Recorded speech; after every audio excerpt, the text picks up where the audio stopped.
Die boek Filemon is nie 'n boek wat almal noodwendig altyd lees of miskien weet jy nie eers van dit nie. Maar die boek Filemon het een hoofstuk. Dis 'n kort brief wat Paulus skryf aan sy goeie vriend Filemon. En hy skryf hierdie brief uit die gevangenis uit.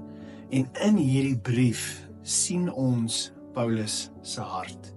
Paulus skryf aan Filemon oor sy slaaf Onesimus, wat weggehardloop het van Filemon af en toe by Paulus beland het, daar tot bekering gekom het, gegroei het in sy geloof. En nou stuur Paulus hom terug en hy skryf aan Filemon en hy sê vir hom, ontvang hierdie slaaf, nie as 'n slaaf nie, maar as 'n broer. Ontvang hom soos wat jy my sou ontvang. Ontvang hom ook sonder enige skuld, wat ook al hy jou skuld, skryf dit toe aan my. Ons lees in die boek Filemon iets oor Paulus se hart. Paulus het mense raak gesien wat die samelewing dalk misgekyk het. En Paulus het ook gegaan en was bereid om die prys te betaal sodat Onesimus weer met Filemon versoen kon word. En nog tot 'n grotere mate vir Filemon kon help in sy bediening. Ek en jy het ook van die Here af 'n hart soos Paulus ontvang. Ons moet net leer hoe om met hierdie hart te werk.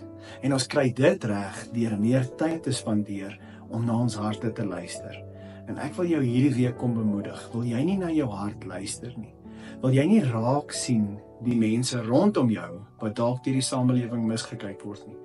Wil jy nie met 'n hart soos Paulus leef wat vergewe, wat omgee, wat seën? Want wanneer ons so met hierdie harte leef wat ons van die Here af ontvang het, dan is ons besig om eer en verheerliking aan Jesus Christus te bring. Ek wil vir jou sterkte toewens met die res van hierdie week en ek hoop regtig dat jy verder sal gaan en woeker met die hart wat die Here ook vir jou gegee het. Mooi week.